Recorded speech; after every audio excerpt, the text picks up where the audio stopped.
First Manu was born from him. The great sages were born from him, just directly from his body. Very powerful.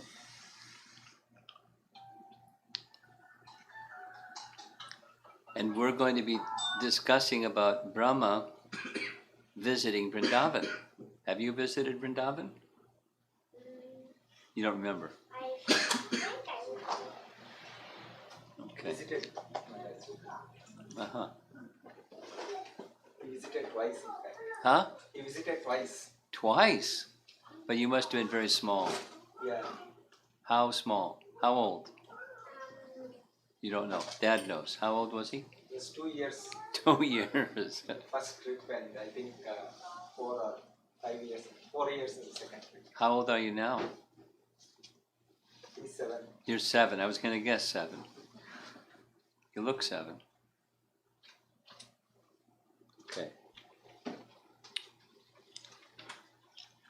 Where's the little slide changer device?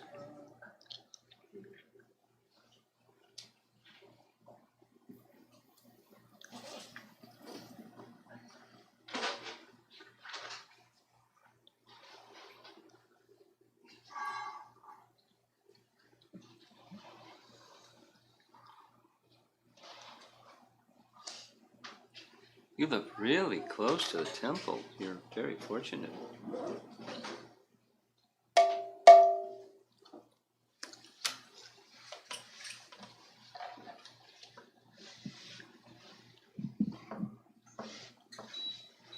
How old is your sister?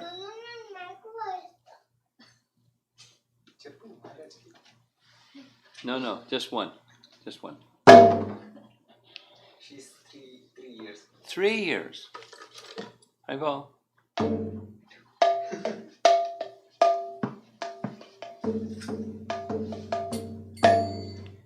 Jaya Radha Madhava Kunja Bihari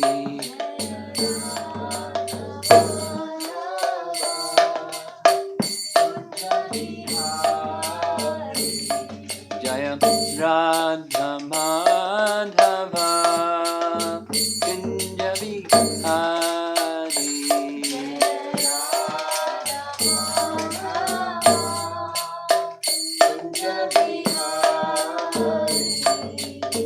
Gopi Jana Balabha Girivara Dhyadi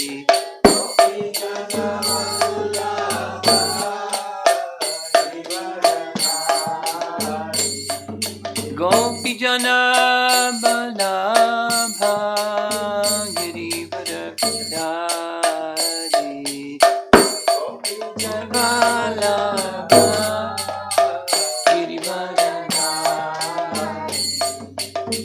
Jasodhanandana Brajachanurandana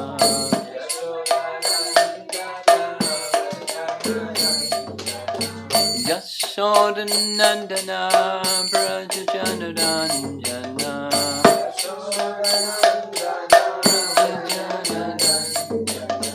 Jamuna Tiravanachadi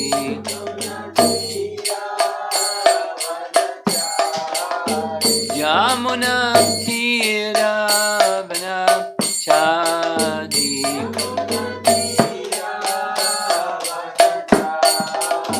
Jaya Radha Madhava Kunja Bihari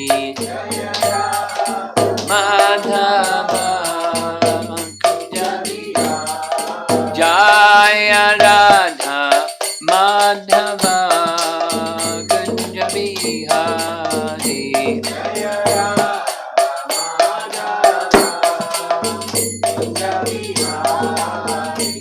Gopi Jana Balabha Girivara Dhari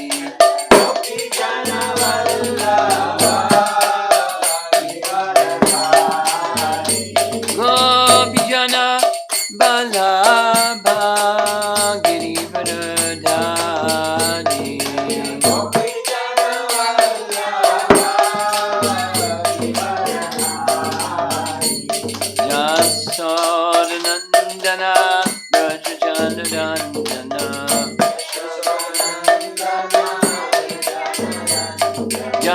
Yasodhanandana Brajajanarayana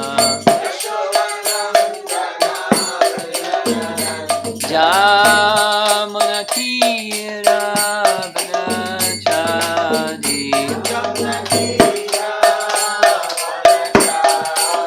Jamunatira Vanachadi Jaya Radha Madhava Kunja Bihari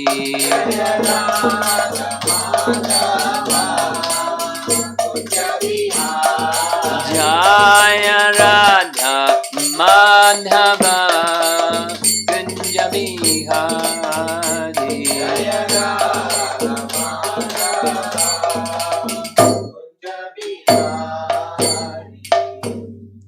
Jayom Vishnupad Paramahamsa Parividikacharya Astatara Satasi Srimad Divine Grace A.C. Bhaktivedanta Swami Srila Prabhupada Ki Ananta Koti Vaishnavadinda Ki Gaur Premanandi.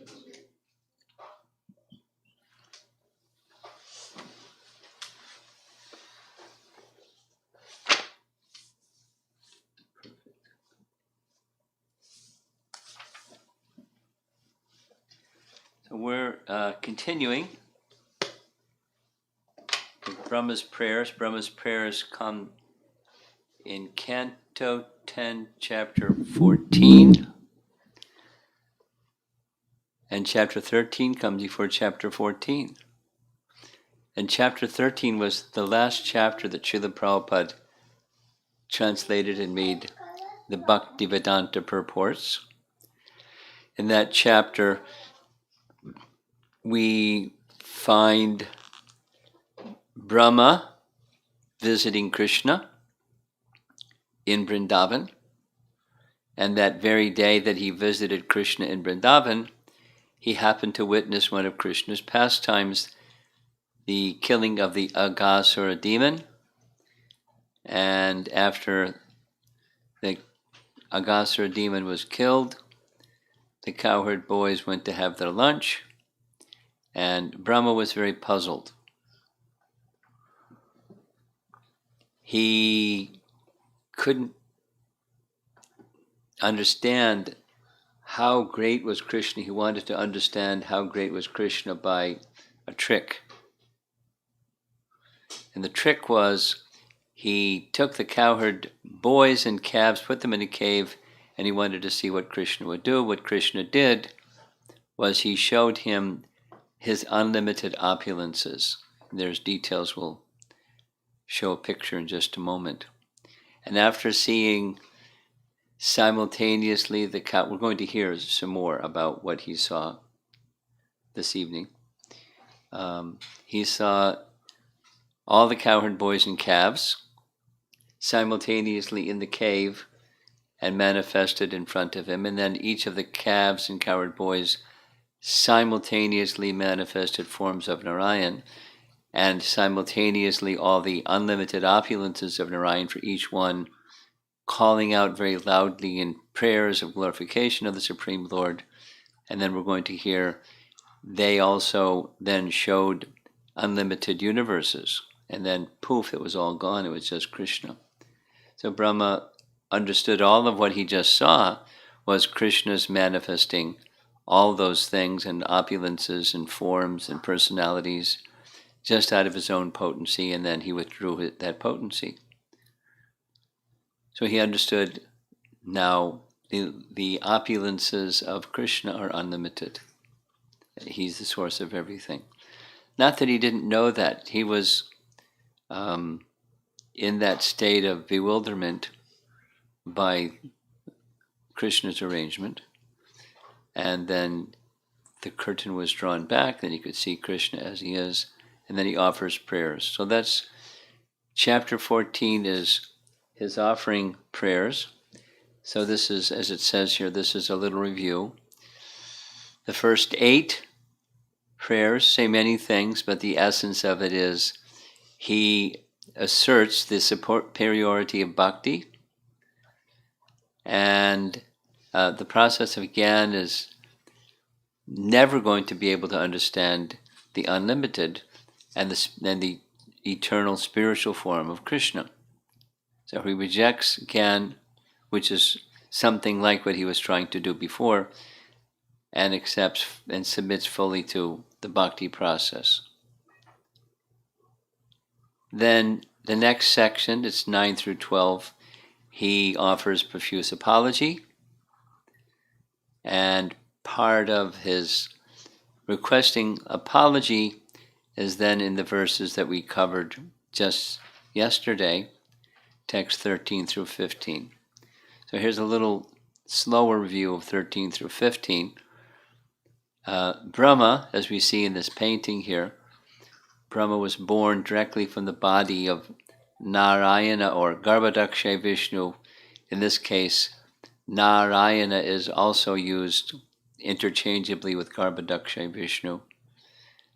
Since he came from Narayana's navel, that stem, according to the commentary, says the stem itself and the lotus itself was one of Vishnu's limbs.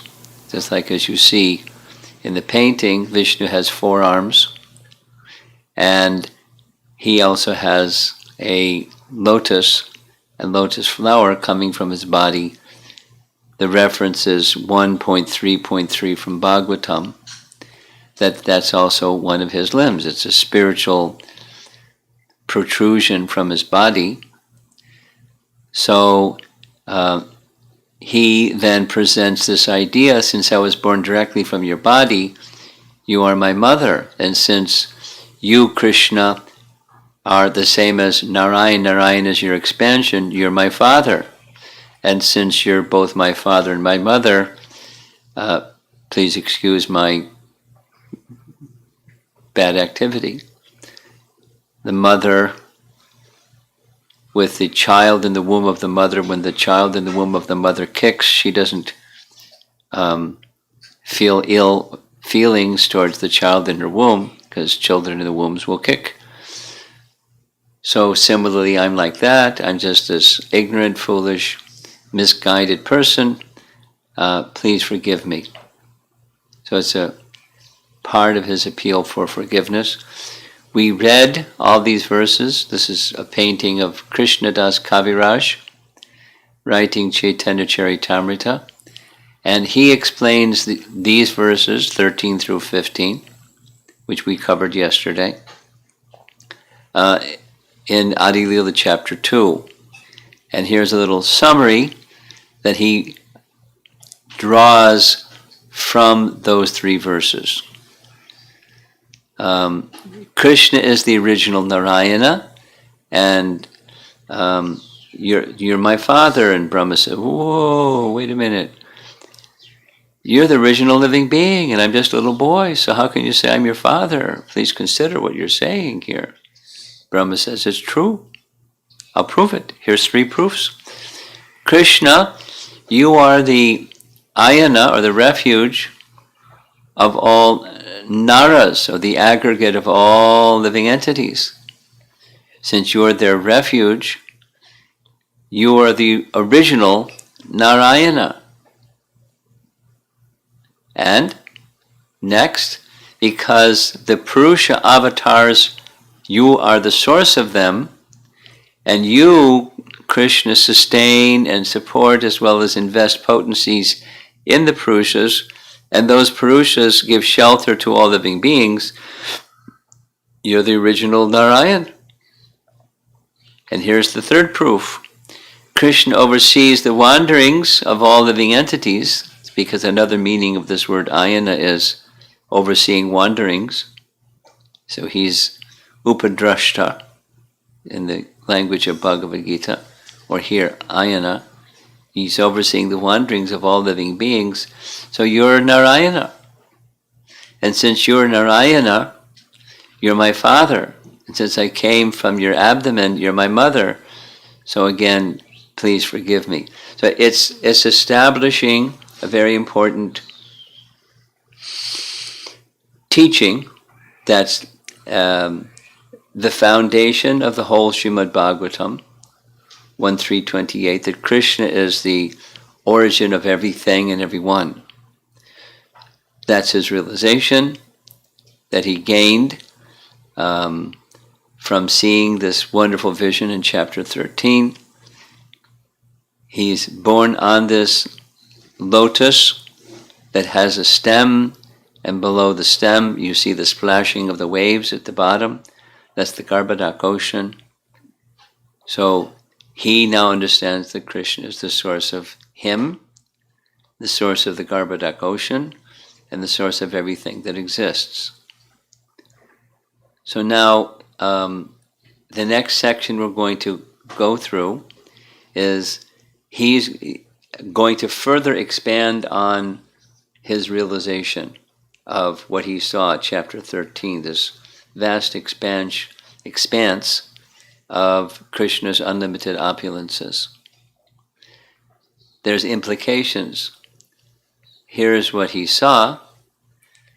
There's this Krishna sitting there, and surrounding Krishna are the cowherd boys you see in the background. And then suddenly, while the cowherd boys are being manifest, these four-armed forms of Narayan, along with each of the cowherd boys, was also manifest. And so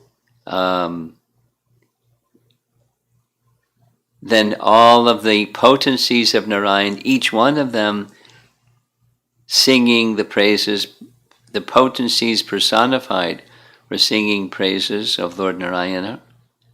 And we're going to hear what Sanatana Goswami says further. And then all of a sudden, all of those entities which were manifested directly from Krishna, poof, they just disappeared. And that left Brahma before Krishna just bewildered. And so hopefully the sound system is going to work, because this does require sound. See?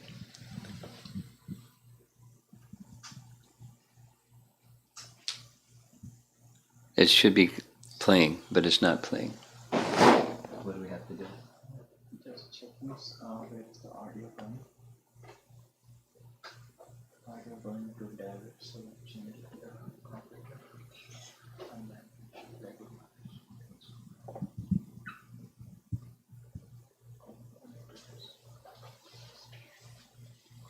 start the slide.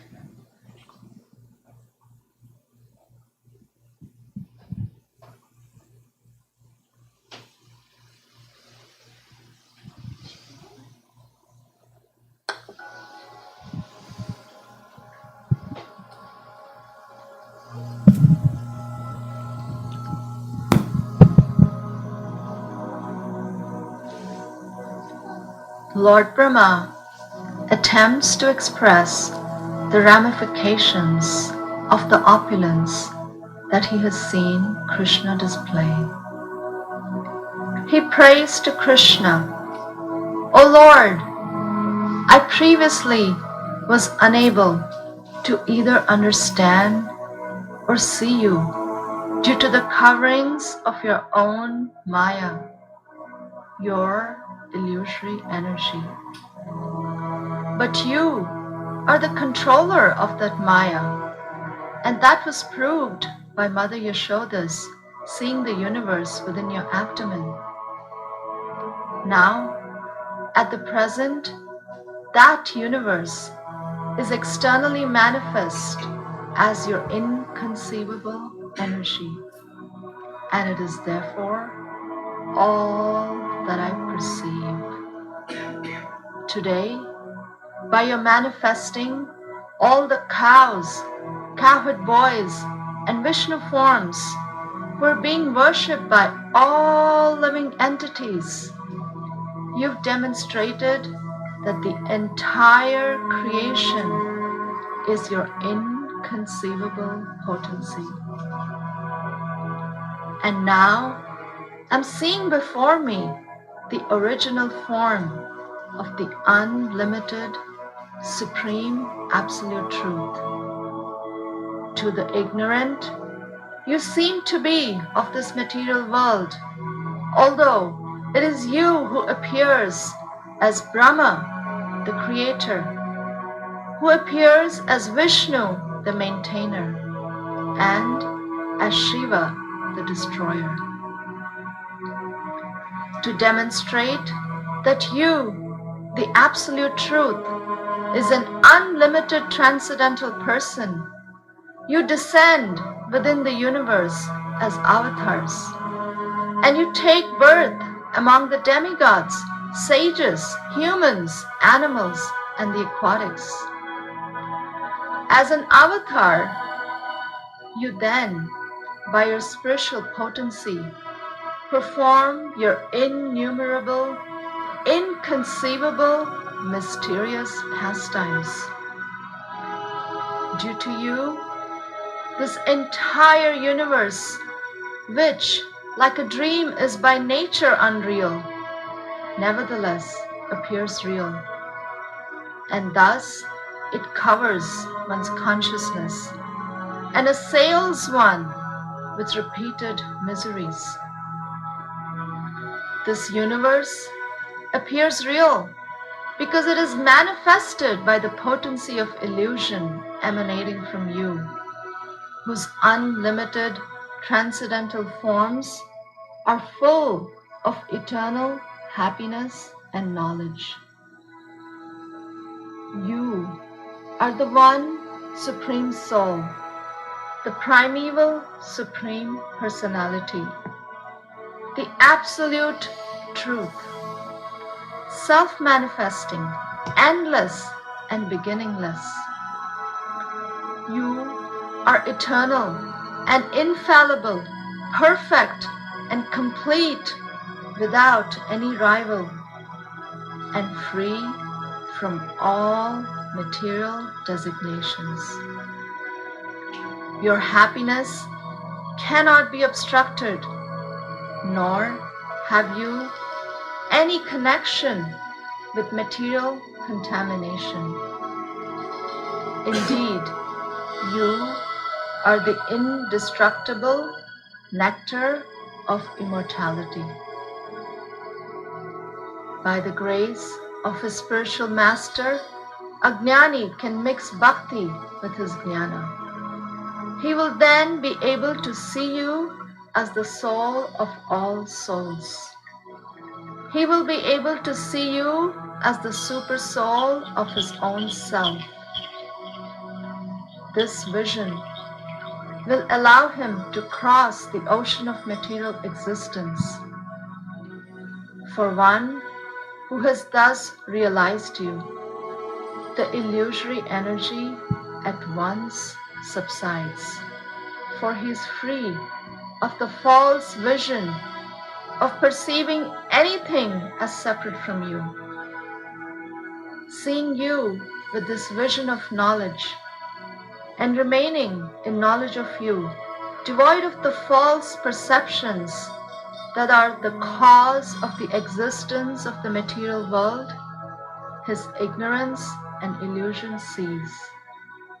Therefore, through knowledge of you and knowledge of himself as your eternal servant, neither liberation nor bondage have meaning for him, just as day and night have no meaning for one present on the sun planet. How foolish are the jnanis! How foolish are the mayavadis! They are fools because they consider your form as a manifestation of illusion. How foolish are the conditioned souls!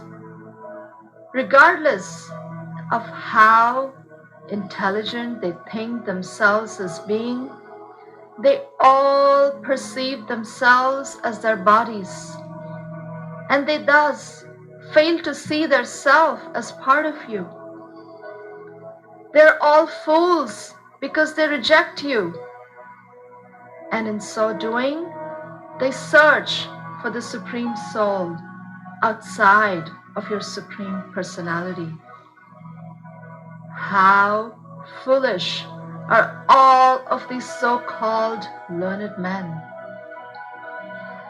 O unlimited Lord, the saintly devotees who have added bhakti to their jnana seek you out within their own bodies by rejecting everything separate from you. Indeed, how can discriminating persons appreciate the real nature of a rope lying before them until they refute the illusion that it is a snake? My Lord, if one is favored by even a slight trace of the mercy of your lotus feet, he can understand the greatness of your personality. But those who speculate to understand the Supreme Personality of Godhead are unable to know you, even though they continue to study the Vedas for many years.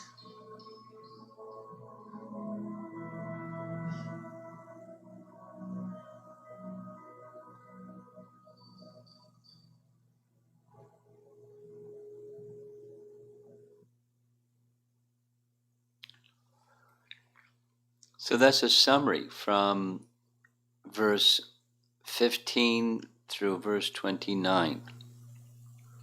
And now we're going to go back and cover verse 15 through 18. 15, 16, 17, 18.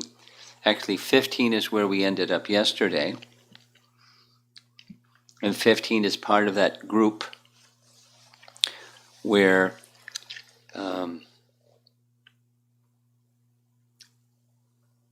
Krishnadas Kaviraj Goswami unpacks the explanation where Brahma is speaking about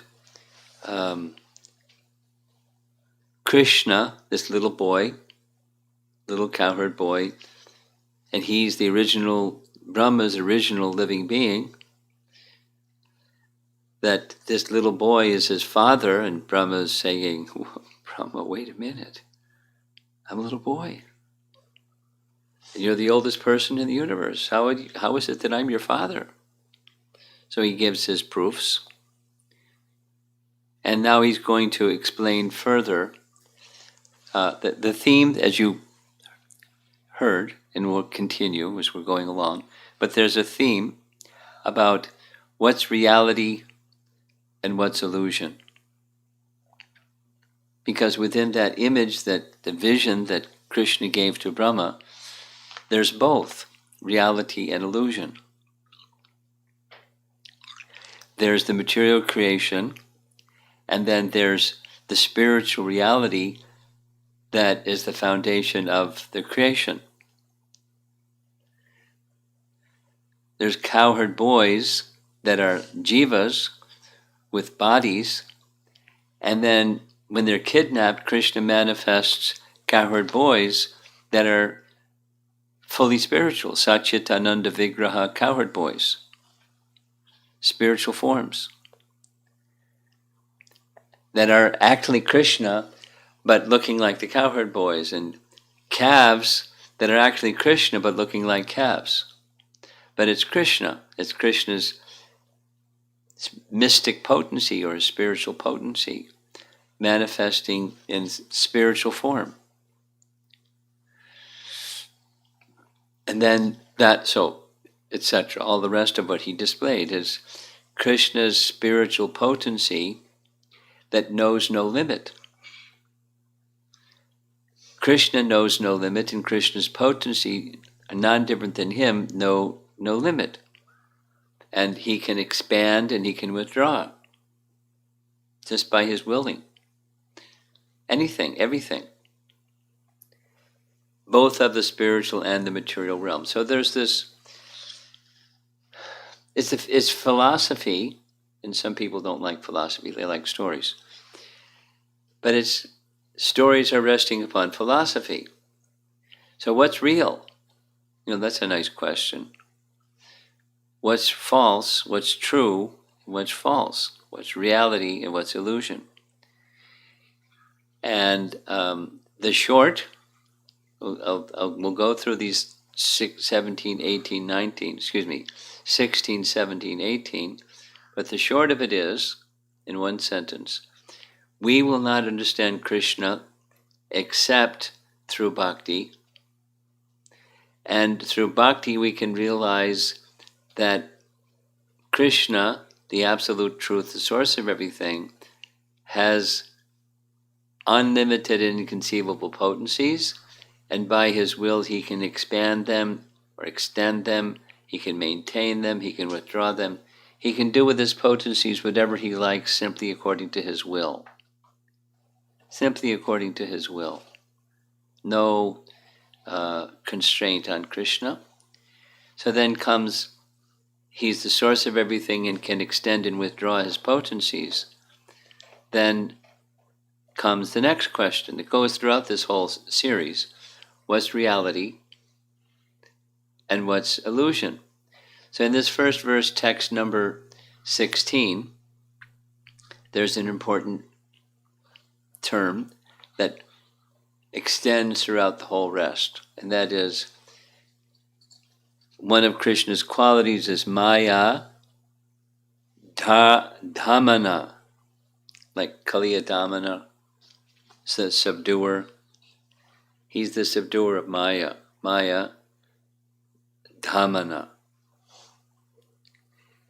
So here's the translation of 16. We're just going to discuss 3 verses. My dear Lord, in this incarnation you have proved that you are the supreme controller of Maya, Maya Dhamana.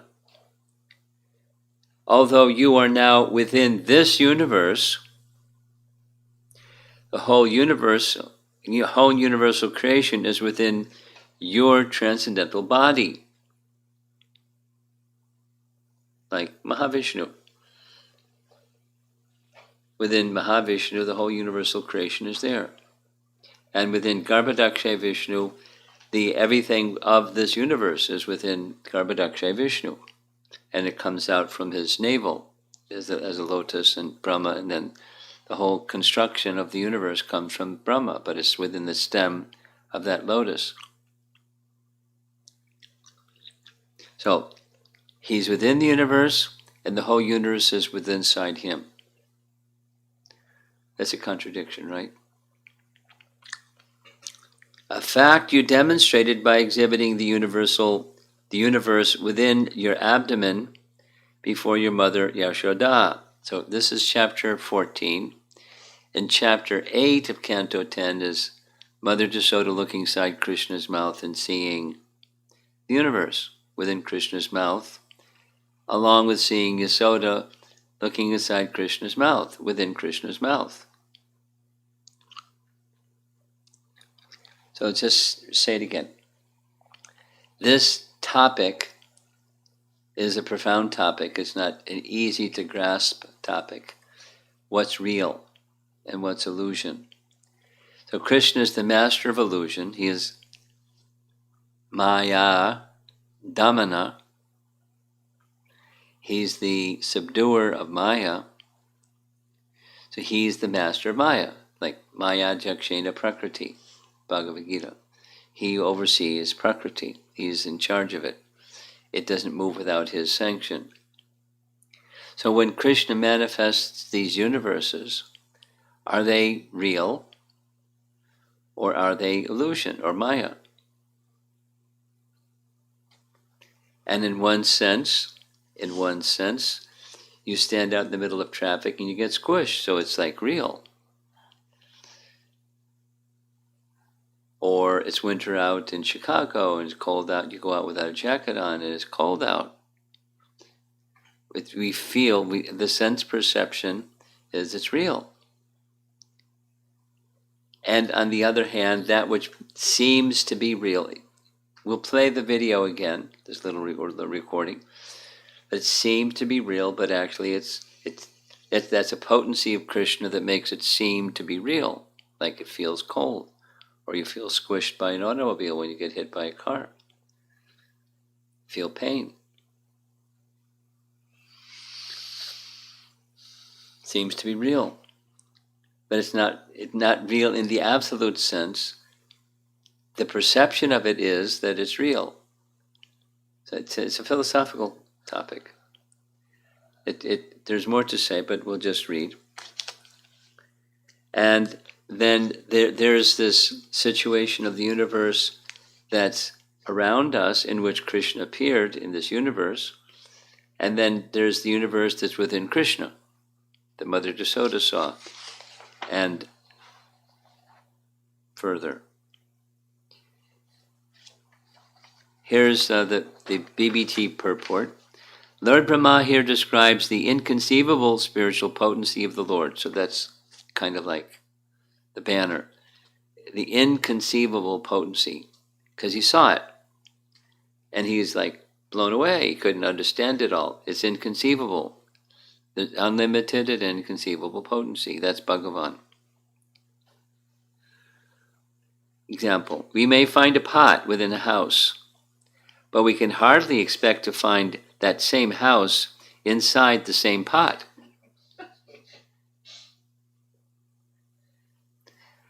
By the Lord's spiritual potency, however, he can appear within this universe and simultaneously exhibit all the universes, plural, within his body.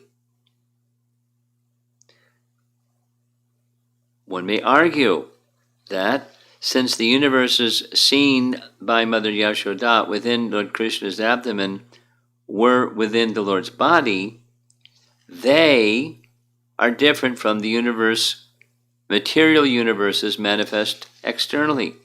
Here, Lord Brahma refutes that argument. Lord Krishna's Maya Damana, he's the subduer or supreme controller of illusion. By the Lord's own supreme mystic potency, he can bewilder even illusion herself. And thus, the Lord actually exhibited all the material universes within his body. This is Mayatvam, or the supreme bewildering potency of the Supreme Personality of Godhead. So, question.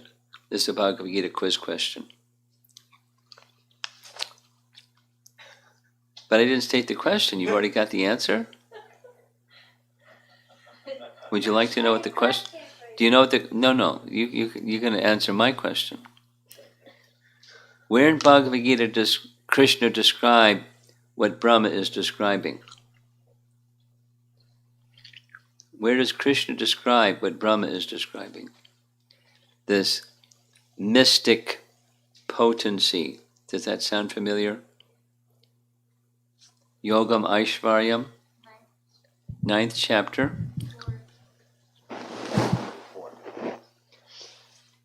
We say that Bhagavad Gita is the undergraduate study and Srimad Bhagavatam is the graduate study, and the Chaitanya Charitamrita is the postgraduate study. So now I'm going to read the undergraduate study version.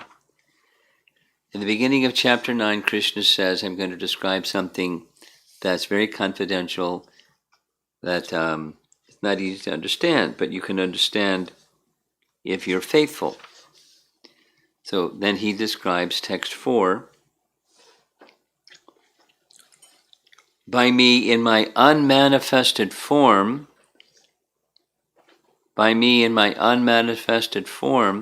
this entire universe is pervaded. All beings are in me. All beings are in me, but I am not in them. And yet everything that is created does not rest in me. Behold my mystic opulence. Pasha me yogam aishvaryam, same as what's over here. Although I'm the maintainer of all living entities, and although I am everywhere, I'm not a part of this cosmic manifestation, for myself is the very source of creation. This is the simultaneous oneness and difference of Krishna with all things. But there's the oneness of Krishna in all things, the material creation, and there's a oneness of Krishna and his spiritual manifestations. So in the cave, there's cowherd boys. And over there where they were having their picnic, that's spiritual forms that look like the cowherd boys, but it's Krishna's spiritual form. There's a fully spiritual manifestation and there's a temporary manifestation.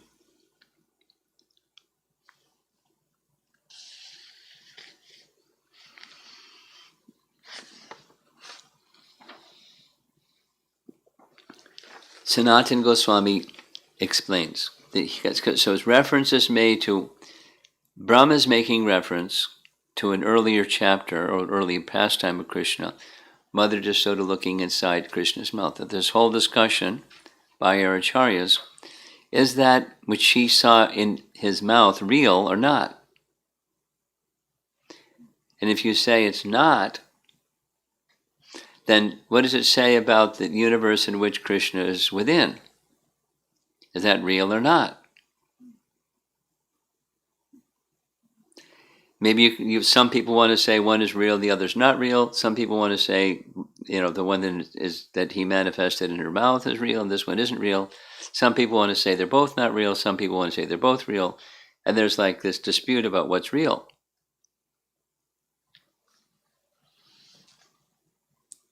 So here's Sanatana Goswami. The meaning is this. Though Mother Jasoda experienced worlds inside Krishna as real, on not seeing it, so after Krishna closed his mouth, and so later she's contemplating what happened, it seemed false,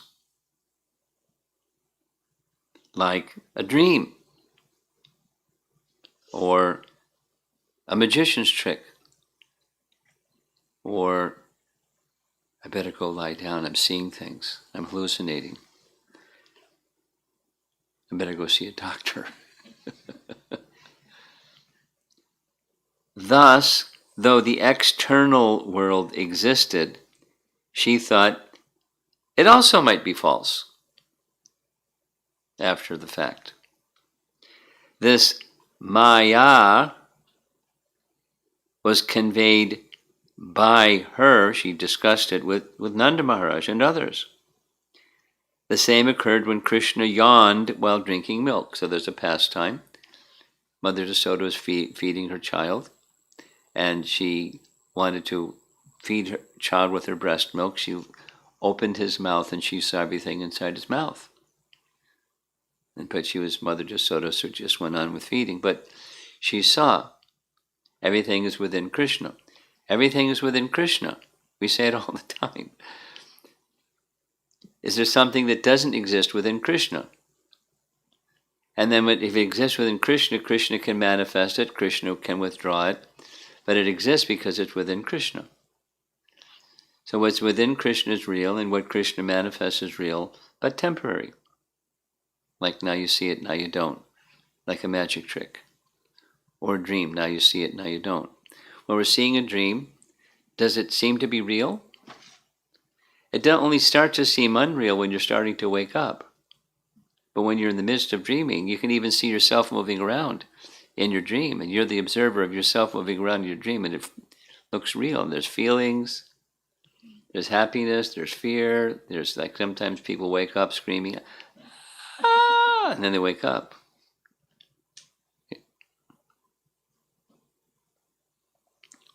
Because Brahma was omniscient, this is Sanatana Goswami, because Brahma was omniscient, and because the Lord gave him mercy at that time, that is this darshan that he showed, Brahma had both perceptions of Krishna, both inside and outside. He saw Krishna in a world, and he saw the world within Krishna, because everything was manifest from Krishna, and then Krishna withdrew it all. So it's within Krishna, and then he saw it outside. A spiritual manifestation. quote, you have manifested this Maya by showing yourself inside and outside to your mother. So just it was shown to Brahma. Similar, different, but similar, it was shown to Mother Jasoda. There's Krishna inside Vrindavan, and then he looks inside Krishna, and she's not only Vrindavan, but everything inside Krishna. It's philosophical and it's mysterious. Let's read the next text because they go together. Text 17. Just as this entire universe, including you, was exhibited within your abdomen, that's what Mother Jasoda saw, so it is now manifest here externally in the same exact form. How could such things happen unless arranged by your inconceivable energy? That's text 17. Now, this very short purport is just quoting Krishna book, where Prabhupada writes in Krishna book, Lord Brahma stressed herein that without accepting the inconceivable energy of the Supreme Personality of Godhead, one cannot explain things as they are. Well, that seems like an easy way out. You just say, oh, well, it's inconceivable potency. My hands are clean. Inconceivable potency. But conversely, you can't see things as they are. You can't explain things as they are either without acknowledging the Lord has inconceivable potency. So he can simultaneously be in the world and the world is within him. Like this example, that's not possible. A pot within a house, but the very same house within the very same pot is not possible. But for Krishna, it's more than possible.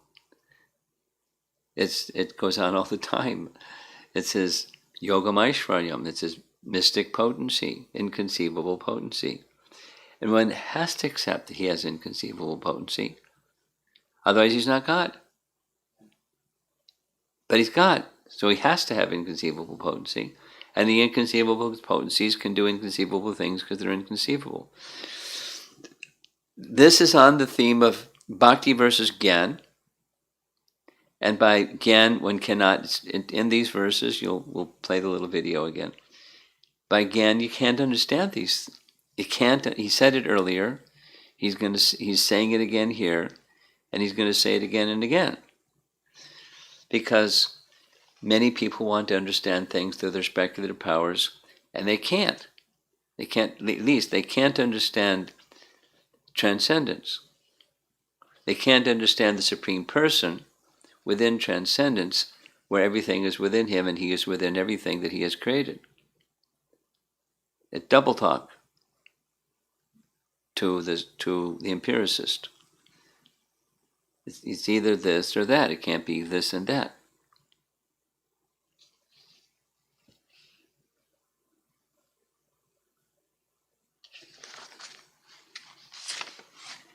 Here is Vishwanath's commentary. Whoops, I'm going to read text 18. Text 18.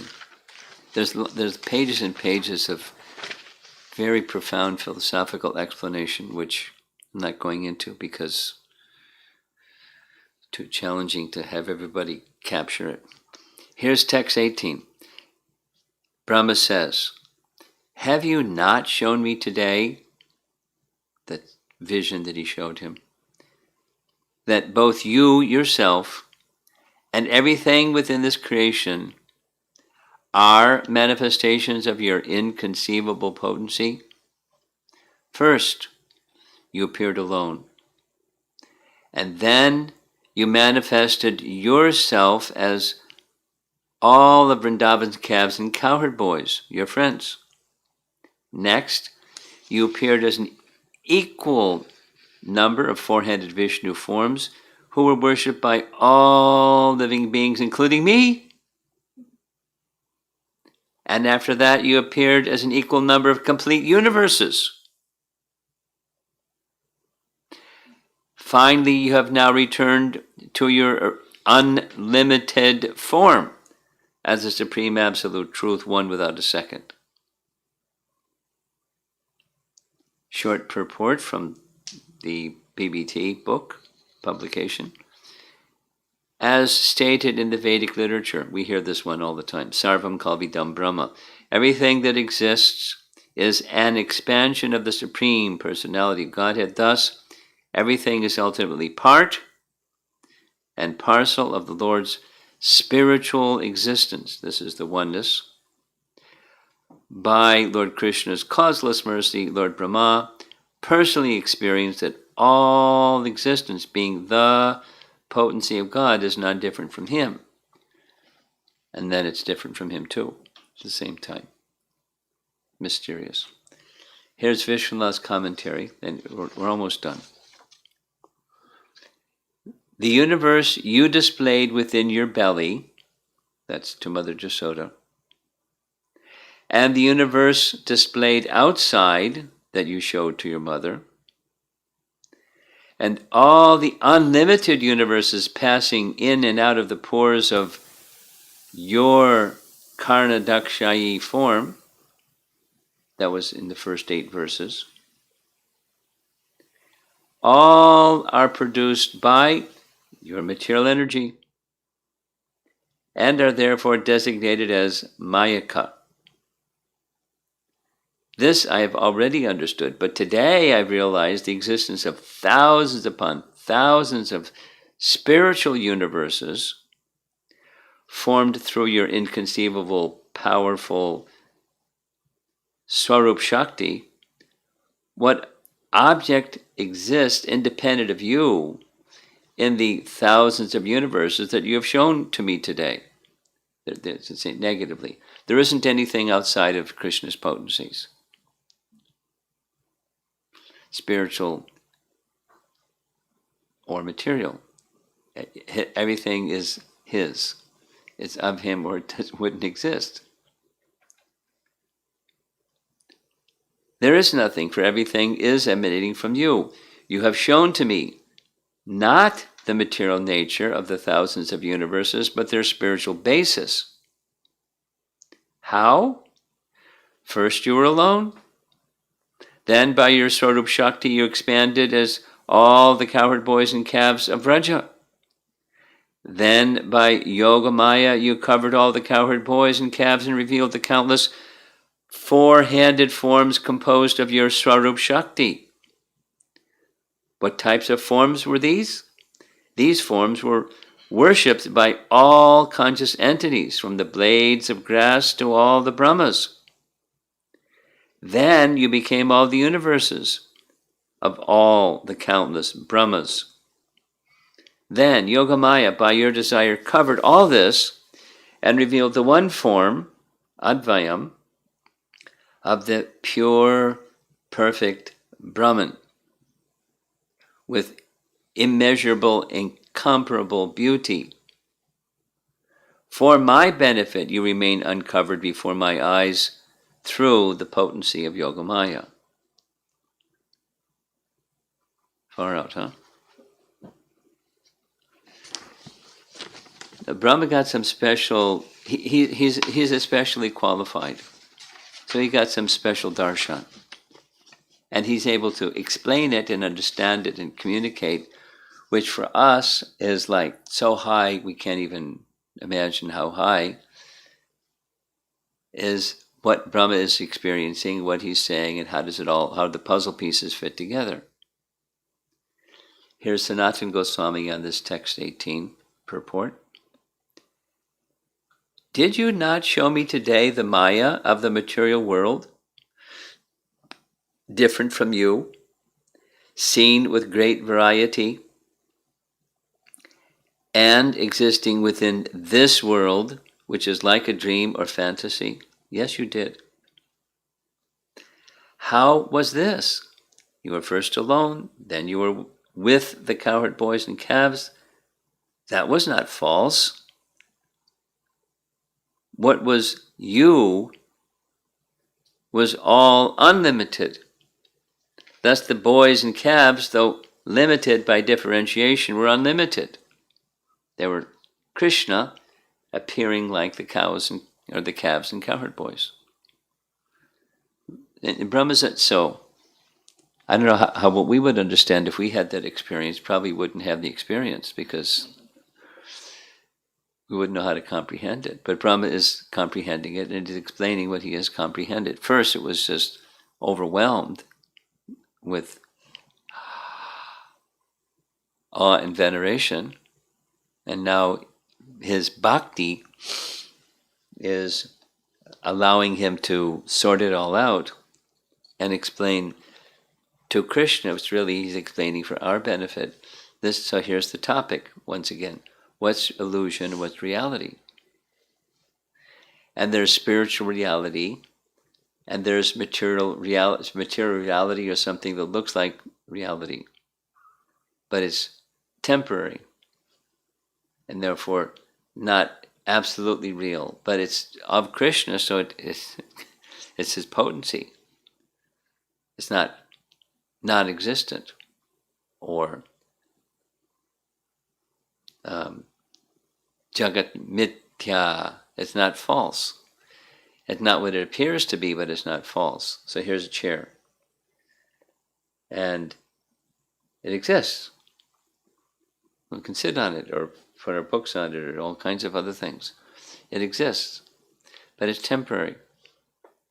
And then there's chairness, or there's chairs that exist in an eternal realm.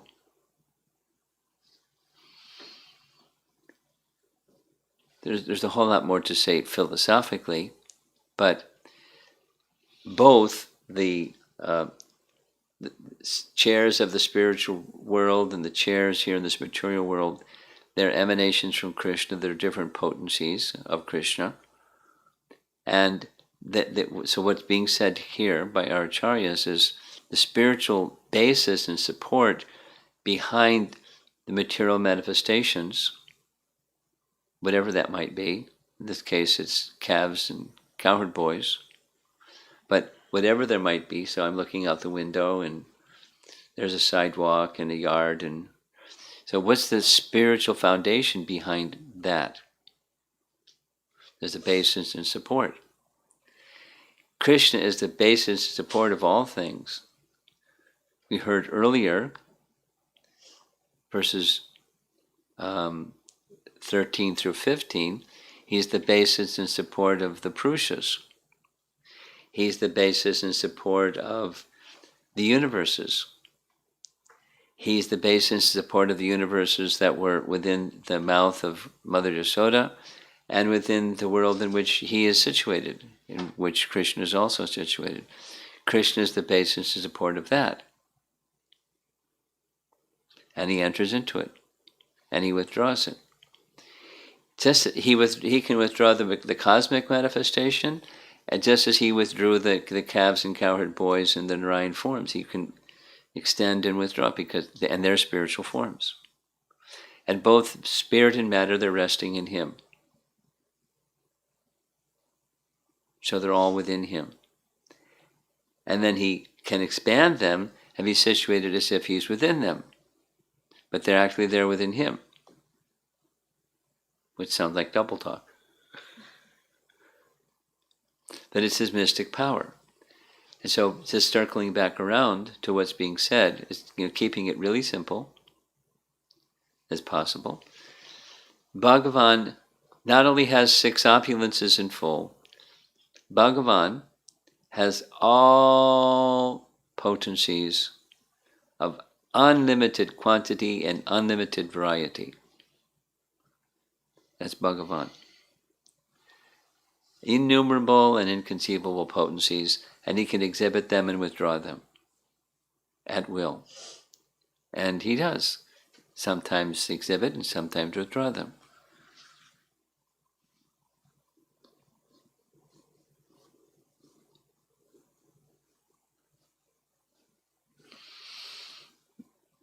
Like with Mother Yasoda, he exhibited within his mouth, within his body, not just one universe. The language here is all the universes. She saw everything within his mouth. because everything is within Krishna. And then it went away. She couldn't see it anymore. So he can exhibit and withdraw everything, and to withdraw the everything is by his will. Then there are spiritual forms that aren't withdrawn. They may be concealed by Yogamaya and then revealed by Yogamaya. By Krishna's Yogamaya potency, he appears, he performs pastimes, and he withdraws himself.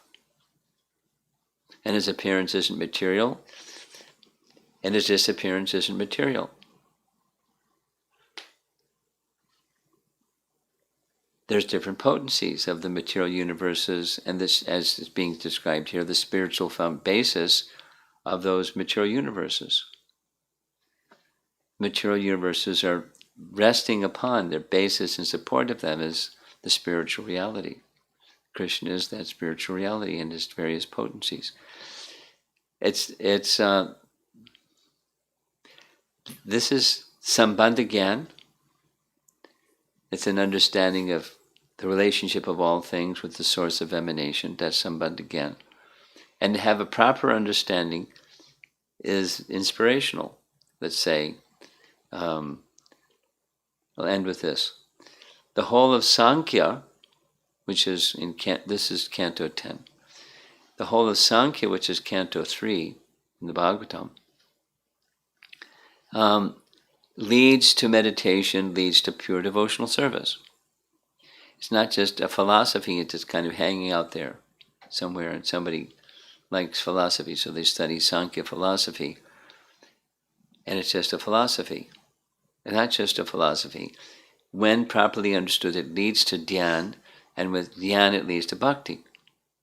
Of course, with the right association. Bhakti doesn't begin on its own. It begins in right association. But with the right association, it leads to devotional service.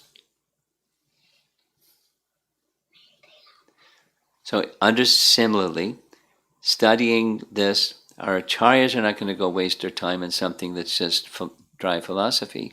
It's an inspiration to understand the object of shelter, Krishna. Brahma is very enlivened. And hearing from Brahma, the original preceptor of our sampradaya, it can be also very enlivening for us. Like, how wonderful is Krishna? Like we're discussing in the morning Bhagavatam class. The chapter is different. The principle is quite similar. How wonderful is Krishna, who is the basis and support of everything. Everything rests upon him. And understanding that, what does Bhagavad Gita say? When you understand that, what do? There's only one thing to do. You engage in devotional service. Undivided devotional service. Aham sarvasya prabhavo matak sarvam pavartate iti matva bhajante mam. Now I want to say one other thing. And what Brahma is saying, and what the commentators are adding to what Brahma is saying, is an expansion of the first of the 4 Chaturshloki verses of Srimad Bhagavatam. The Chaturshloki verses of the Bhagavatam begin, Canto 2, Chapter 9, Text 33, Aham evasam evagre, which means, that the simplified meaning, before creation I alone exist, during cosmic manifestation I alone exist, after cosmic annihilation I alone exist. Which means the cosmic manifestation is Krishna. It's in the sense that it's a potency of Krishna being manifest by the potent. And not the table is Krishna, and the tree is Krishna, and the sidewalk is Krishna, because everything is Krishna. That's not what it means. It's the potency of Krishna is forever connected to Krishna. Or as it's said here, there's not something outside of Krishna. Everything that exists is his potency, so it's his. It's in that sense, it's one with Krishna. But then there's temporary potency that has a diluting effect, and that diluting effect, that Maya potency, is Krishna's potency. And he can extend it and he can withdraw it, like everything else, all of his potencies. So he withdrew the Maya, and we're going to hear. We'll do it again. This little summary. I like little summary because it's makes everything very simple and clear. But he said, Brahma says, deluded by your illusory potency, I didn't see you. I couldn't understand you properly. Now I understand you properly. And how does one understand things properly? It's right in the text. Text 27 of this section. It's by even a small amount of mercy from the personality of Godhead through the agency of his devotee, then one can understand. So he's understanding what he couldn't understand before. Through the medium of bhakti, the curtain was drawn back. He became bewildered, the curtain was drawn back. Now he's unbewildered. Listen carefully, and then we'll stop for questions.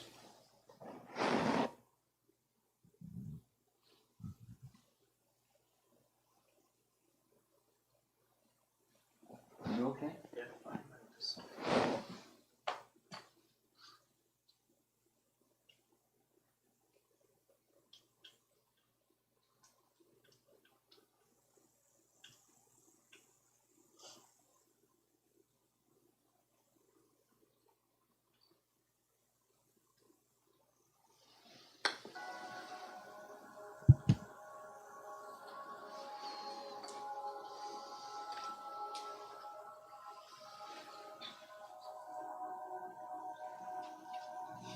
Lord Brahma attempts to express the ramifications of the opulence that he has seen Krishna display.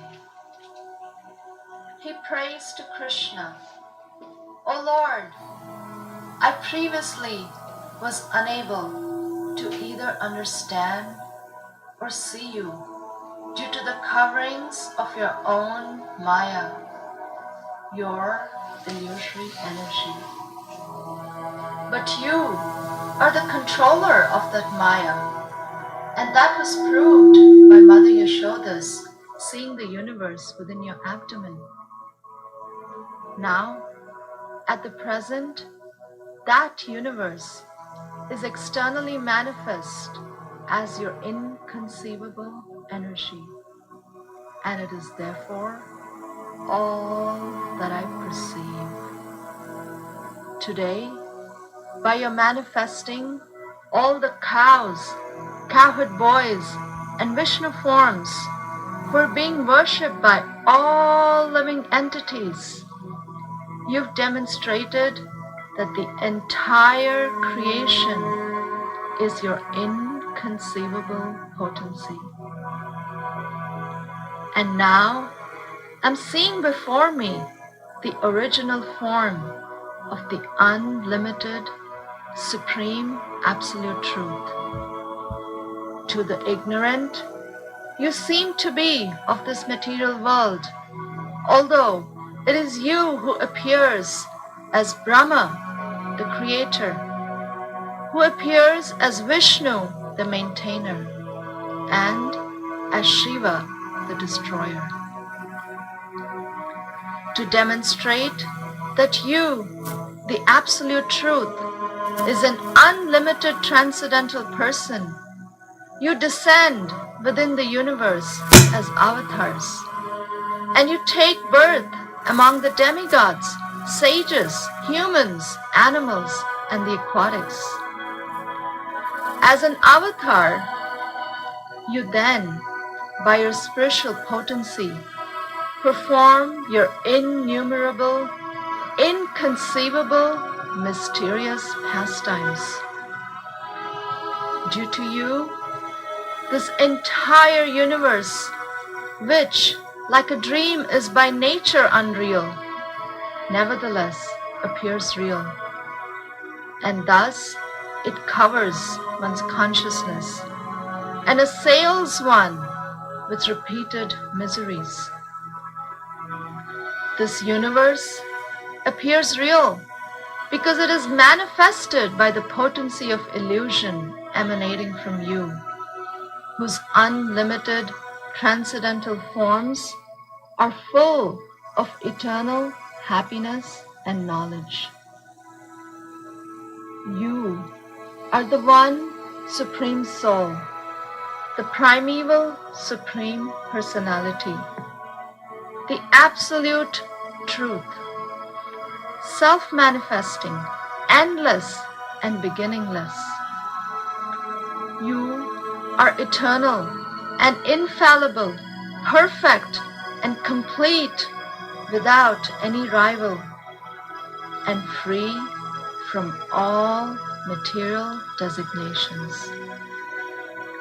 Your happiness cannot be obstructed, nor have you any connection with material contamination. Indeed, you are the indestructible nectar of immortality. By the grace of his spiritual master, a jnani can mix bhakti with his jnana. He will then be able to see you as the soul of all souls. He will be able to see you as the super soul of his own self. This vision will allow him to cross the ocean of material existence. For one who has thus realized you, the illusory energy at once subsides, for he is free of the false vision of perceiving anything as separate from you. Seeing you with this vision of knowledge and remaining in knowledge of you, devoid of the false perceptions that are the cause of the existence of the material world, his ignorance and illusion cease.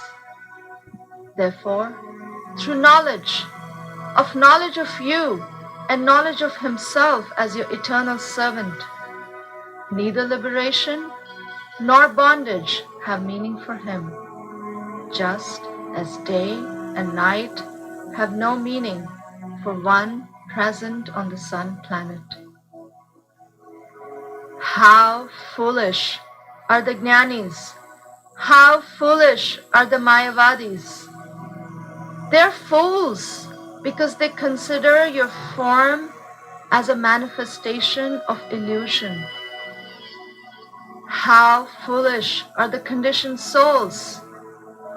Regardless of how intelligent they think themselves as being, they all perceive themselves as their bodies, and they thus fail to see their self as part of you. They're all fools because they reject you, and in so doing, they search for the Supreme Soul outside of your Supreme Personality. How foolish are all of these so-called learned men! O unlimited Lord, the saintly devotees who have added bhakti to their jnana seek you out within their own bodies by rejecting everything separate from you.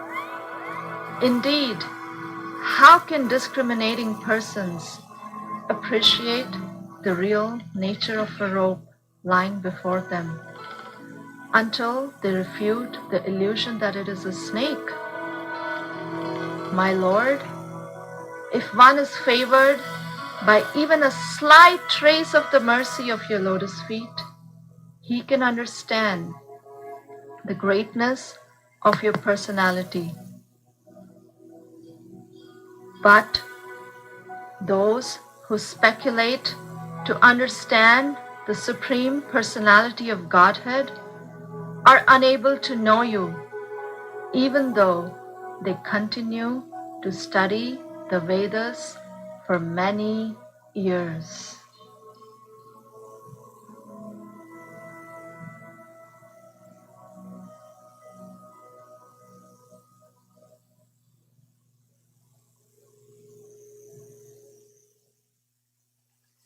Nice, huh?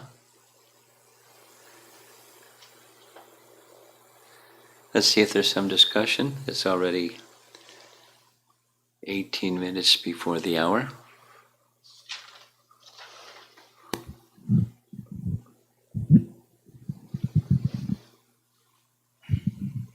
Hare Krishna Maharaj, thank you very much for this wonderful class. After hearing this, there are a million things going on in my mind actually. I don't know whether I can Time for japa. put it right. We many times, hear that Krishna cannot be understood by jnana. Here Brahma is also confirming that. Yes. And he can be understood only by bhakti.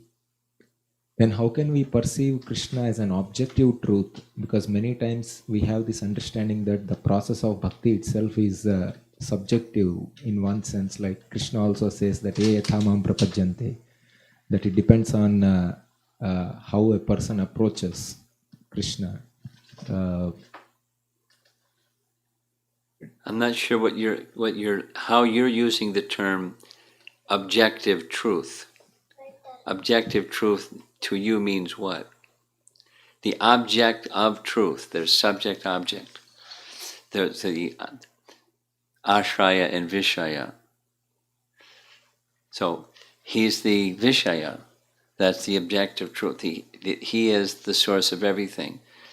So subjective is I, you, and everyone else. We're tiny, and we have our limited capacity of perceiving the unlimited. So I see according to my sensibilities of the unlimited. So that's the subjective part, because I'm tiny and a person, and so I'm going to perceive according to my.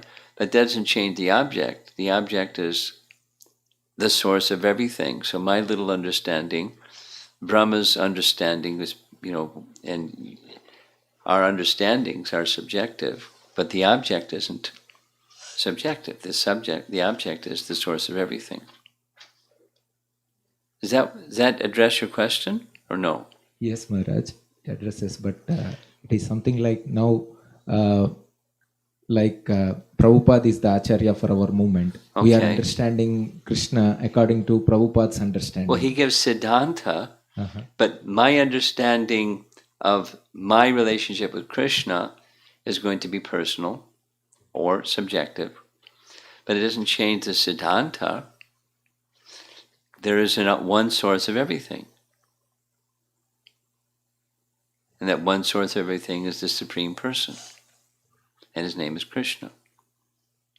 And he has different expansions, and so that doesn't change person to person. My experience of that is going to be a little different than another person's experience. That's the subjective part. But the Siddhanta doesn't change because I'm a person. And I'm an individual that's very tiny.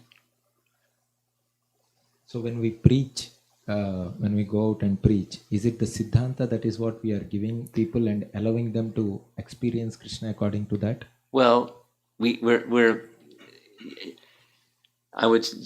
but I'd like to modify that statement. We when we go out to preach, we want to make our best effort to understand the individual, their nature, their inclinations, their capacities. So like say, when I got here, I started speaking with your son. And I'm going to speak with your son a little different than I'm going to speak with you, because it's a different audience. But the Siddhanta doesn't change, but it's customized person to person to person. Their capacity, their nature, their maturity, their age, their everything. It's not easy to quickly understand what somebody's. So you have some So what we're doing is we're being an instrument of Krishna. Behind us is Krishna. And there's we use this word again, Siddhanta, the tattvas that are given by our founder Acharya through the agency of scripture.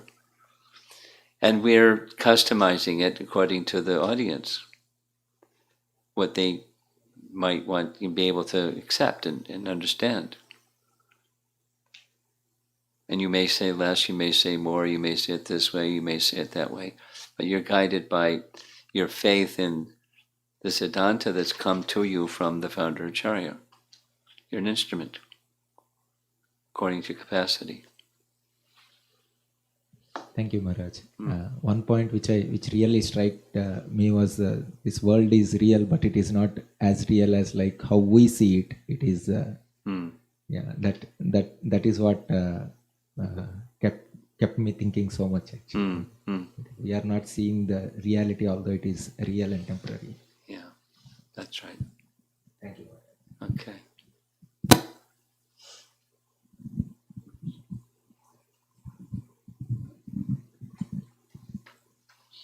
One question that I had was, we were discussing like when we heard this recording of prayers, there is this sentence where seeing with the vision of knowledge, sages see Krishna with the vision of knowledge. And my question is coming where acting from heart, does it mean that one acts from spiritual intelligence when we say acting from heart? Or because there is some confusion about acting from heart, whether it's... Well, acting from heart, my experience is it means different things to different people.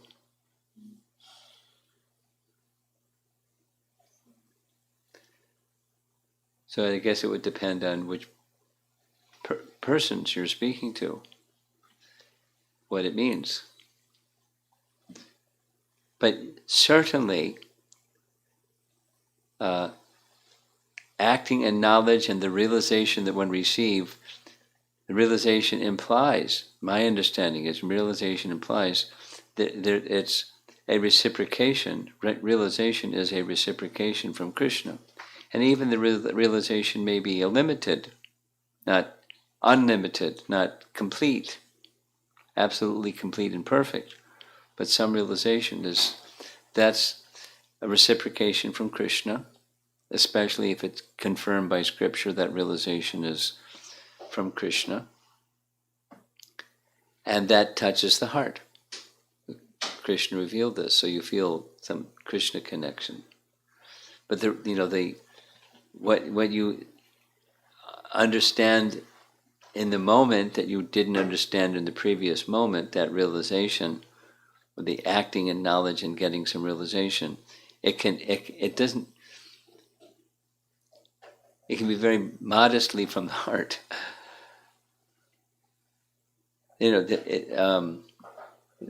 The sense of Krishna connection is from the heart.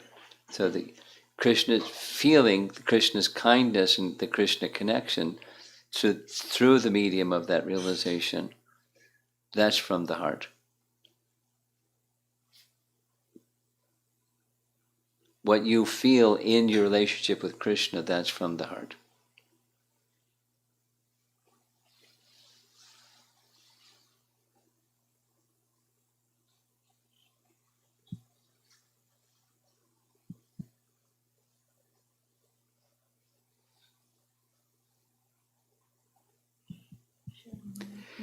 And there are a few online questions.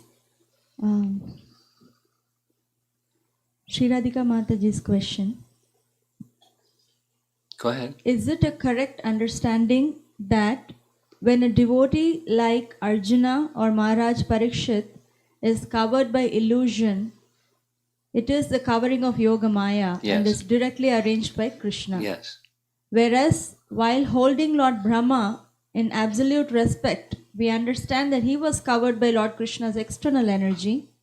Is that his illusion was not arranged by Krishna himself?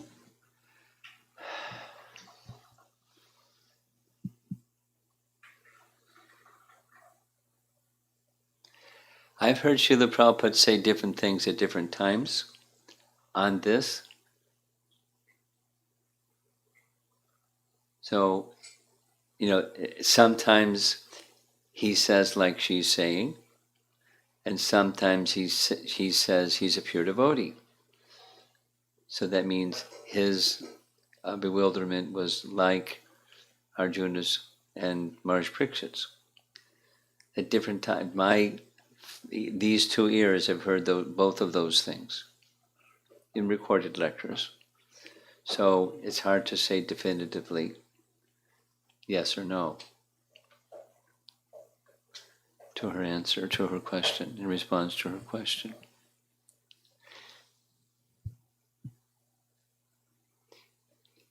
I mean, the most recent one I heard Prabhupada give this answer was in Los Angeles, Chapter 2 Bhagavad Gita discussions.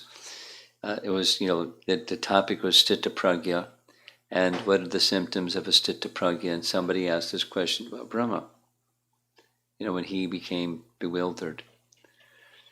And the answer that Prabhupada gave was like Arjuna and Maharaj Parikshit. He was acting the way that he acted to show us, even you're in a very elevated position, it's possible to become bewildered, but Krishna will correct. So like, Kshipram bhavati dharmatma, Krishna will correct. Or apichetsu dharacharo bhajate. So if Krishna is seeing Brahma the way that verse says Krishna sees his devotee who's always engaged in his devotional service, we would not say what Sri Radhika said. He's sadhu. Now, when he was covered, was it covered by Yogamaya or covered by Mahamaya? That's her question specifically. Not was he covered or not. Which energy was he covered by? That's her question.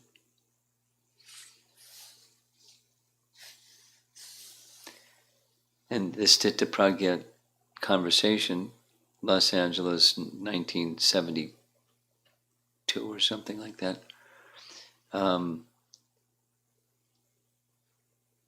He's a pure devotee. Means Yogamaya, not Mahamaya.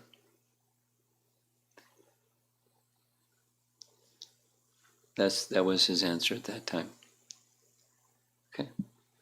There's a follow-up. We also make embarrassing mistakes, like Lord Brahma did. His manner of addressing himself to his mistake is so exemplary in every which way. Yeah. Am I correct in my understanding that it takes a deep sense of security in our relationship with Krishna? Yes. And an intense desire to attain the perfection of life? Yes. To gain the courage to stand up to our embarrassing mistakes and keep going? Am I missing some part of his internal contemplations? Yeah, certainly another feature along with what she said is spiritual humility, not the material kind, but spiritual humility. So amanidvam adambidvam, it takes real humility to be in that, to be accomplished at what she said. So it's part and parcel of what she said, spiritual humility. Chandana Mataji's question. In text 4, in chapter 9 Bhagavad Gita, how do we understand this verse?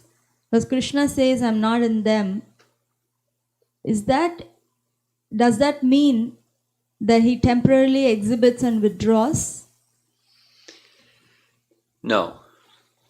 It's addressing the transcendental dimension or realm in which he resides. Not extend and withdraw. He's not in this material realm. He's not of the material realm. That's what it's indicating.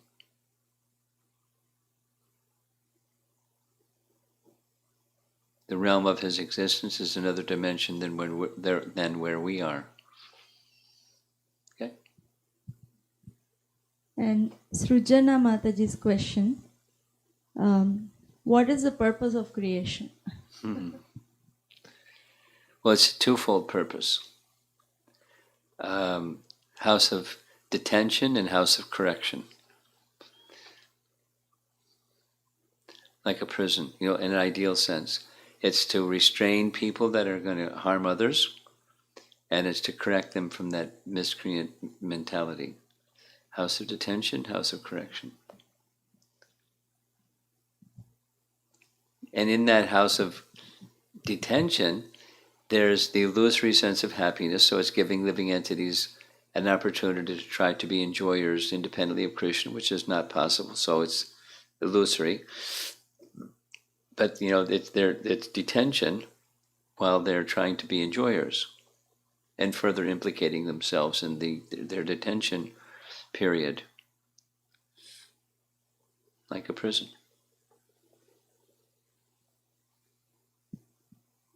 And this is from Keshav Kishore Prabhu from Mayapur. Often we say, this is Maya. But sometimes we say, this is Krishna's arrangement. So how can we distinguish what's acting in our fate or who is acting? Well, Guru Sadhu Shastra is the criterion for deciding things like this.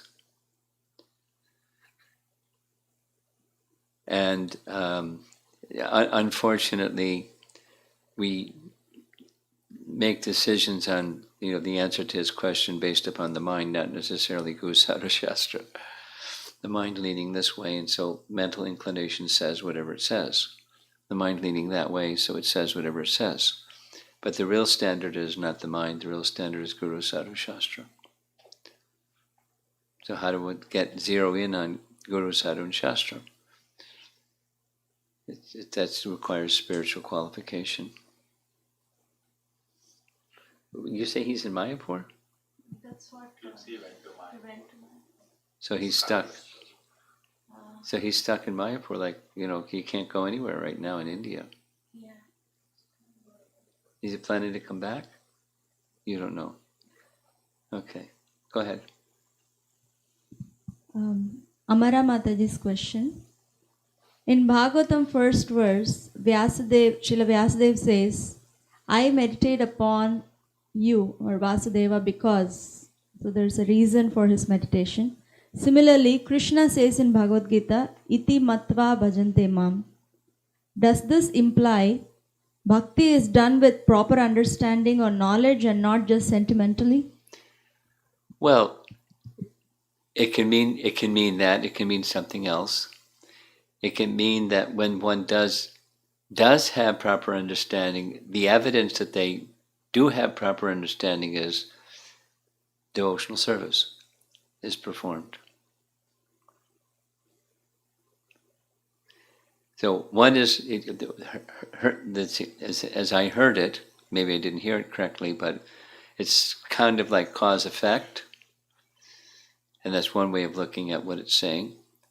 But another is, when this exists, then that exists. Not necessarily as a precondition. That is to say, even a child can engage in devotional service with kirtan and taking prasadam and dancing and so forth. Now, have they understood Krishna? Aham sarvasya prabhavo matak sarvam pravartate. Have they understood Krishna? If not, then they're not doing devotional service, but they're doing devotion. They're engaged in devotional service from the get-go, from childhood. So it's not a prerequisite. This and then that. This is Rukmavati Mataji. Since we are living in this material world, how can we see everything spiritually?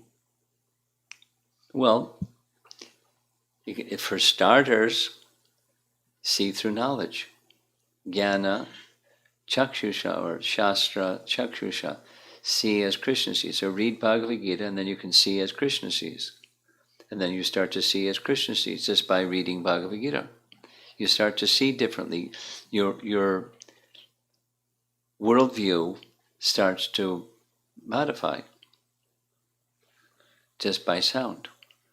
Just as the worldview of the material variety, it's through sound.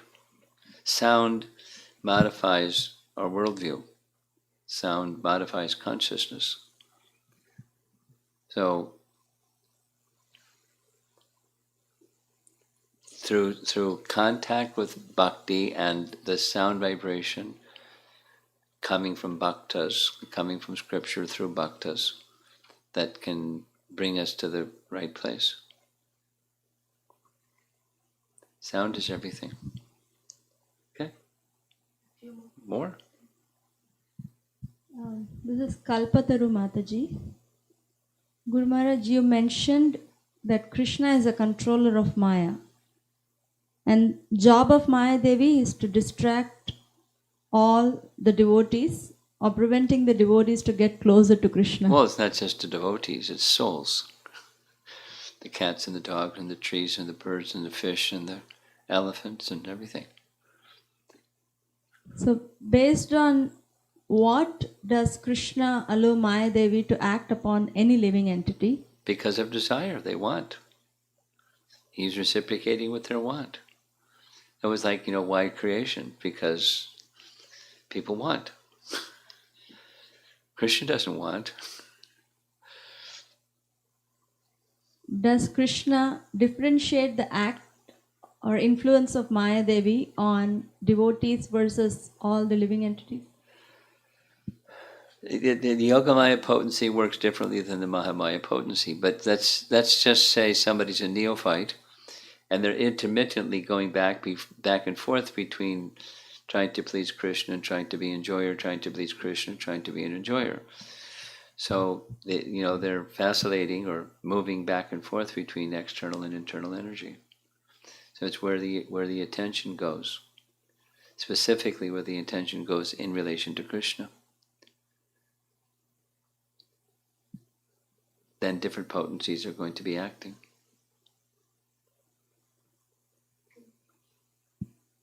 Mahendri Mataji,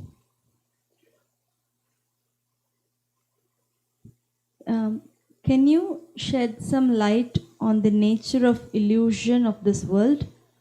Wow. Is it real or not? How is it an illusion? Because there's existence that's not an illusion. So what aspect is illusion? Well, to understand what illusion is, commonly metaphors are given. Illusion is like a mirage. It's something. It's reflection of sun on sand. That's what it is. But it looks like water. The illusion is there's water. Now it's something, but it's not what it appears to be. The nature of Maya is something appears to be what it's not. Another example is a dream. And when we're having a dream, it certainly seems real. And then when you wake up, it's just a dream. So when you're dreaming, the wake time, that also doesn't seem real. It's just like you forgot it. And everything is the dream. So it's daydream, night dream, and they're both illusion. They're both dream. They're both Maya. Because neither of them are reality. So it's what appears to be as distinct from what's real. And that's exactly what the topic is in this whole section. The whole section. I mean, there are other things that are being spoken by Brahma, but it's a theme in this whole section. What's reality, what's illusion, what's Maya? I mean, in the commentaries it says, how can what was shown inside the mouth of Mother Jasoda be false? Because you're Maya Damana. You took away Maya from Ristasura and Bakasura and Putana. You took Maya away from them. So how can you can be under Maya, or that what was shown inside? So it wasn't what was shown by to Mother Jasoda by Krishna wasn't Maya. What was shown to Brahma by Krishna wasn't Maya. It was his internal potency and his Sarup Shakti. But so Maya is something that looks to be real, but it's not. That's what Maya is. Illusory potency. Happiness that isn't. My identity that isn't. And so forth. That's what Maya is. It appears to be, but it's not. The rope and the snake example from this little, that's another classic. There is a rope, there is a snake, but if you see a rope that you think is a snake, that's Maya. It's the illusory potency. It's not what it appears to be. You go the other way. You could see a snake and think it's a rope. But if it's a snake, it's a snake. If it's a rope, it's a rope. And mistaking the identity as Maya.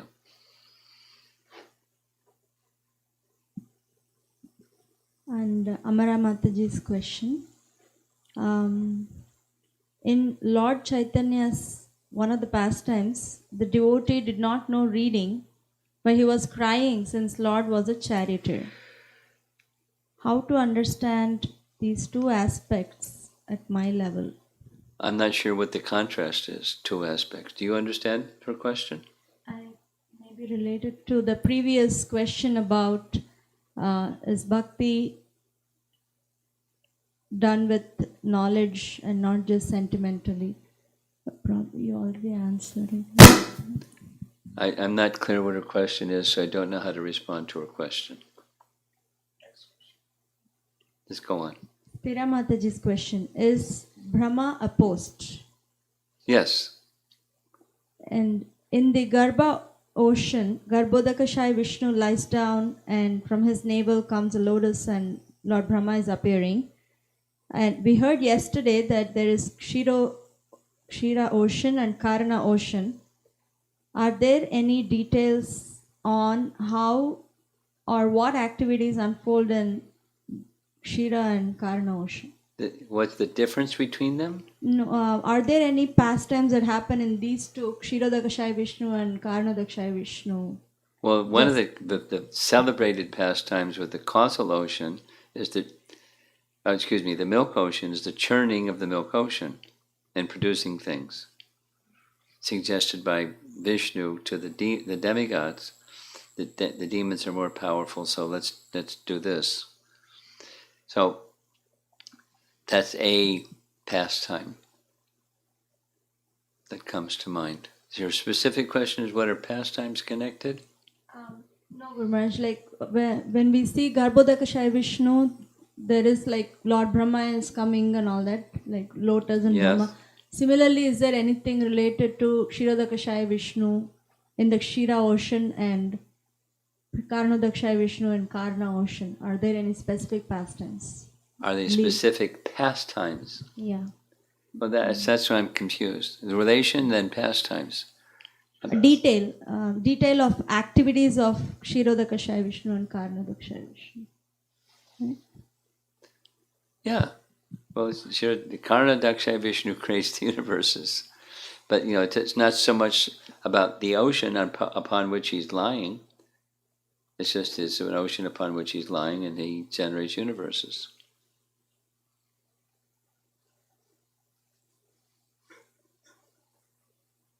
And Karanodakashai Vishnu, that's his abode.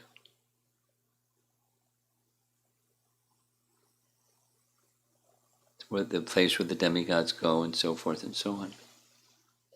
And pastime, I'm not sure what her question is. The only pastime that if this is what her question is, the only pastime that comes to mind is the churning of the milk ocean. Okay. Amritakeli Mataji's question. When we hear such far out sections of the Shastra and have difficulty to decipher, should I just shut off my intelligence and think, how wonderful is Krishna? You not shut off your intelligence, but you continue to ponder and say, how wonderful is my Krishna. Or hear these discourses again and read the sections and again and try to Well, yeah, understand. maybe circle back around a year from now and maybe you'll understand better. Both, those are both, hear it again, read it again, or wait a while and come back again. You got a question? Go ahead, take the microphone, go for it. I will be distracted while chanting, and please tell me the way how I could chant better and go back home, back to Godhead. That's a great question. Do you chant every day? You do, every day? How much do you chant every day? 2. 2. 2 mantras or 2 rounds? 2 rounds. 2 rounds every day? You're only 7, right? You're 7? 7 years old? Yeah? Wow, congratulations. So you want to chant better. So what to do to chant better? That's your question? Yeah.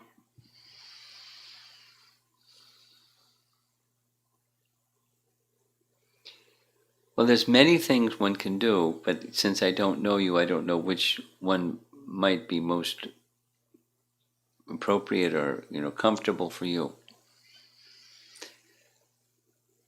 But I would say something simple that will always be helpful for anybody. Try doing your chanting the same time every day, and try doing your chanting in the morning before things start getting busy, and go to a place where it's quiet and clean, and ideal is in the morning, early, way before you start your day of doing things. So you make your body clean, put on clean clothes, and then make your heart clean in a clean place where you're just in a nice mood, trying to connect with Krishna through sound.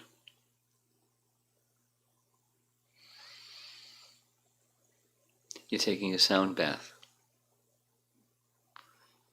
Is that nice? You like taking, when you take a bath in the morning, a shower or bath, you feel refreshed, right? Yeah. So same inside, you'll feel refreshed inside. Like an inside bath through sound. And that sound, so they're responding to your question. That sound is Krishna. Krishna is so kind. You just call his name and he's there. If you need your father, he may be on the other side of the house or upstairs or something. It'll take a while. But Krishna doesn't take any time at all. He's immediately there. So you're with Krishna for 2 rounds worth every day. And so that's a meditation that will help you improve the quality, because it's very personal.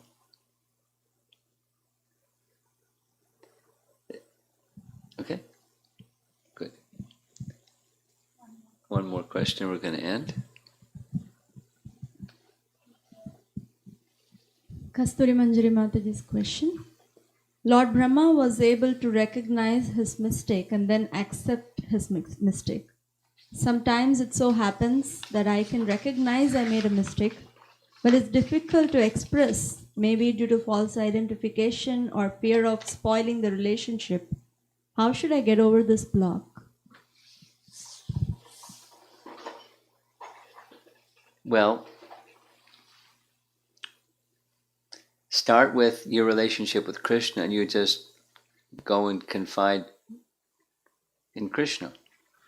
This was my mistake. Because he knows already, but you're just... Then another step is somebody that you trust, that's confidential, and you just sharing. You're not like dumping your stuff on that person. You're just being transparent and honest. And in somebody that you know isn't going to judge you or control you or anything. So it's good to have some relationship like that somewhere. And then, just at least between you and Krishna and you, this person who, it's just, they don't have to be your chalkboard and you write everything on them, but when there's something that you feel it needed, you're getting a little, closed, you go open with this person that's trustworthy. That's 2 suggestions. And we're more than 15 minutes past time, so I'm going to end. Prabhupada ki jai.